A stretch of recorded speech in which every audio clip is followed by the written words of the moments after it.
আচ্ছা, মানব সভ্যতার ইতিহাসে এমন আর কোনো কিছু কি আছে যা সোনার মতো মানুষের মনকে এতটা নাড়া দিয়েছে? হয়তো নেই। দেখুন, কত কিছুই তো মুদ্রা হিসেবে ব্যবহার হয়েছে, তাই না?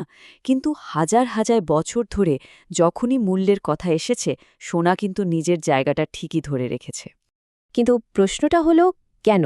মানে হাজার হাজার বছর ধরে কেন শুধু এই একটাই ধাতু সম্পদের প্রতীক হয়ে থাকল?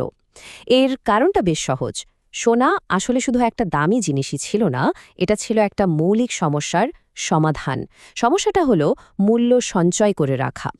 চলুন তাহলে আরেকটু গভীরে গিয়ে দেখি।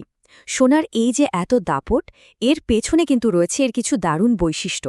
আচ্ছা, কি এমন আছে এই ধাতুর মধ্যে যা একে এতটা স্পেশাল করে তুলেছে? ব্যাপারটা হলো, সোনার আসল শক্তি লুকিয়ে আছে এর তিনটা বিশেষ গুণের মধ্যে। এই তিনটা গুণই সোনাকে মূল্যের একটা আদর্শ ভাণ্ডার করে তুলেছে। চলুন তাহলে একে একে দেখা যাক কি সেই গুণগুলো। প্রথমেই আসে দুষ্প্রাপ্যতার কথায়, ইংরেজিতে যাকে বলে স্ক্যারসিটি।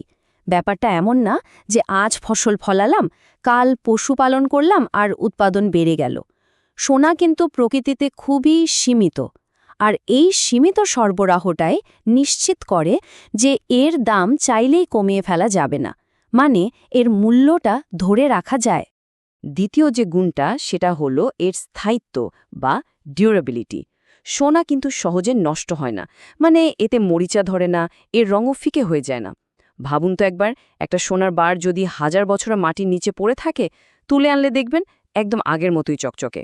অথচ লোহায় মরিচা পড়ে যায়, শস্য পচে যায়, এমনকি তামাও কেমন কালচে হয়ে যায়, তাই না? আর ৩ নম্বর গুণটা হলো এর সর্বজনীনতা বা ইউনিভার্সালিটি। এর মানে হলো সোনার দাম কিন্তু দুনিয়া জোড়া।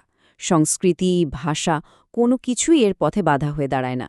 সেই প্রাচীন মেসোপটেমিয়ার বাজারেই হোক আর আজকের কোনো সেন্ট্রাল ব্যাংকের ভল্টেই হোক, সোনার কদর কিন্তু সব জায়গায় একই। তো সোনার এই ভৌত গুণগুলোর কথা তো হলো, এবার চলুন একটু ইতিহাসের দিকে তাকাই। এটা দেখলে সত্যি অবাক হতে হয় যে সোনা কিভাবে বাণিজ্য থেকে শুরু করে বড় বড় সাম্রাজ্য তৈরিতে একটা চালিকা শক্তি হিসেবে কাজ করেছে। যেমন ধরুন প্রাচীন মিশরীয়দের কথা, ওরা নুবিয়ার খনি থেকে সোনা তুলে বড় বড় স্মৃতিস্তম্ভ বানাত। এরপর খ্রিস্টের জন্মের প্রায় ৫৫০ বছর আগে লিডিয়ায় প্রথম সোনার মুদ্রা চালু হলো, আর এটা বাণিজ্যকে যেন এক ধাক্কায় অনেকটা এগিয়ে দিল। এখানেই শেষ নয়, ১৩০০ শতকের দিকে সিল্ক রোডের মতো বিশাল বাণিজ্যিক পথের মূল ভিত্তিই ছিল কিন্তু এই সোনা। আসলে ব্যাপারটা কি বলুন তো? সোনার ওজন কম কিন্তু দাম অনেক বেশি, তাই বড় বড় লেনদেনের জন্য এর চেয়ে ভালো আর কিছু ছিলই না। আর সবচেয়ে বড় কথা হলো, এটা প্রজন্ম থেকে প্রজন্মান্তরে নিজের মূল্যটা ধরে রাখতে পারত। কিন্তু সোনার শক্তি কি শুধু এর ভৌত গুণের মধ্যেই সীমাবদ্ধ? একদমই না।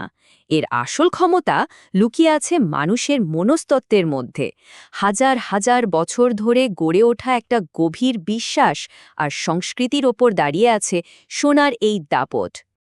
দেখুন, সোনাকে আমরা কি হিসেবে দেখি? ক্ষমতা, নিরাপত্তা আর স্ট্যাটাসের প্রতীক হিসেবে, তাই না? আর এই ধারণাটাই একটা বিশ্বাসের চক্র তৈরি করে। মানে যেহেতু সবাই বিশ্বাস করে যে সোনা মূল্যবান, তাই এটা আসলেই মূল্যবান থাকে।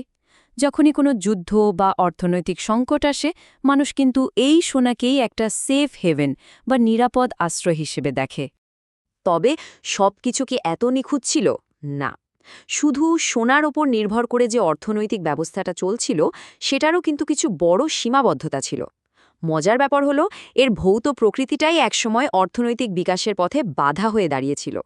বলা যেতে পারে সোনার ৩টে বড় বোঝা ছিল। এক, পরিবহন করাটা একটা বিশাল সমস্যা ছিল। ভাবুন তো, বিপুল পরিমাণ সোনা এক জায়গা থেকে আর এক জায়গায় নিয়ে যাওয়াটা কতটা খরচ সাপেক্ষ আর ঝুঁকিপূর্ণ। ২ নম্বর হলো নিরাপত্তা। সবসময় চুরির ভয় তো থাকতই, সাথে সোনাটা আসল না নকল সেটা যাচাই করাও ছিল এক ঝামেলার কাজ। আর ৩ নম্বর, অর্থনীতির বিকাশের সমস্যা। অর্থনীতি যত বড় হচ্ছিল, সোনার সীমিত যোগান সেটার সাথে ঠিক তাল মেলাতে পারছিল না। কিন্তু এত সব সীমাবদ্ধতা থাকার পরেও সোনা কিন্তু একটা স্ট্যান্ডার্ড বা মান ঠিক করে দিয়েছিল, যে অর্থ আসলে কেমন হওয়া উচিত। আর সেই মানের মূল ভিত্তিটা ছিল একটাই জিনিস, বিশ্বাস। তাহলে মূল কথাটা কি দাঁড়ালো?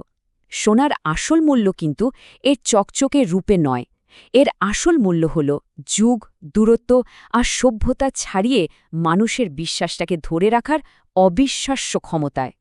আর ঠিক এখানে বাণিজ্য যখন আরও বাড়তে শুরু করল, একটা নতুন প্রশ্ন উঠে এলো। আচ্ছা, আসল সোনা এদিক ওদিক না করে শুধু সোনার ওপর যে বিশ্বাসটা আছে সেটাকে কিভাবে লেনদেন করা যায়? আর এই একটা প্রশ্নই কিন্তু জন্ম দিয়েছিল সম্পূর্ণ নতুন এক অর্থনৈতিক যুগের।